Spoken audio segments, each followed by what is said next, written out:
Thank you, Mr. Chairman, and thank you for your hard work as we work through this tax bill and that of the committee. At a time when middle-class families are increasingly squeezed by a significant cost of living, providing real tax relief is imperative. That's why I recently introduced the SALT Marriage Penalty Elimination Act, which is designed to correct an inequity that has burdened married couples across New York and the United States since 2017. The current tax code unfairly caps state and local tax deductions at $10,000 for married couples filing jointly, essentially penalizing them for their marital status and depriving them of the full deduction they rightfully deserve. In addition, as has often been argued over the last few years, the $10,000 cap overall places an undue burden on taxpayers, especially in states like New York.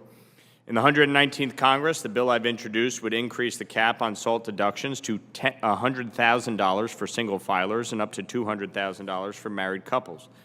This is ultimately a question of fairness. Is it fair for folks across the country to be double taxed because of where they live? I do not believe so. And the impacts of the SALT cap aren't just isolated to big blue states either. The impact of the cap is being felt by homeowners across the country. According to data released just this week by Realtor.com, there are many states where the bare minimum home buyer purchasing a median-priced home is right up against or past the cap on SALT. The minimum required annual income for a home buyer in Utah, for instance, is $173,744. The state and local tax burden in Utah, according to the Tax Foundation, clocks in right at 12.1%. That means many families in Utah break well through the SALT cap. How about Arizona? The minimum required annual income for a home buyer there is $140,000, $470. The average state and local tax burden is 9.5%.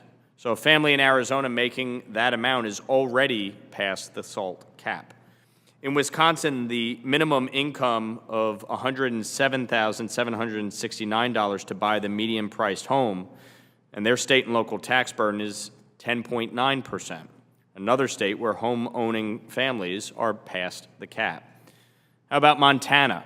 The bare minimum income for a home buyer there is $178,017, and with an average state and local tax burden of 10.5%, that family is also through the cap on SALT. In North Carolina, their state and local tax burden clocks in at 9.9%, and the minimum income for a median-priced home is $117,573. And go on and on. But the reality is that because of Biden inflation over the last few years, cost has risen dramatically. The average home value in my district, for instance, in Westchester County, has risen from $700,000 to $1.1 million in just 4 years. In Rockland County, where I live, from $400,000 to $700,000 in just 4 years. Rockland and Westchester counties have the highest tax burden in America. They pay the highest property taxes. And so lifting the cap on SALT is not just an issue of fairness. It's an issue of providing real tax relief. And yes, I agree, states like New York need to fix their reckless spending and reduce the tax burden. There's a reason we lead the nation in outmigration. But the people who stay should not be penalized because of that.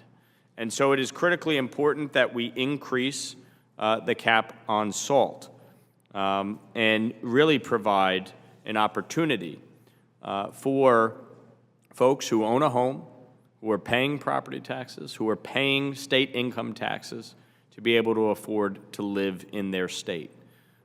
This ultimately is an issue of fairness, and I appreciate the committee's willingness to work with us as we try to address this issue in particular within the broad tax bill.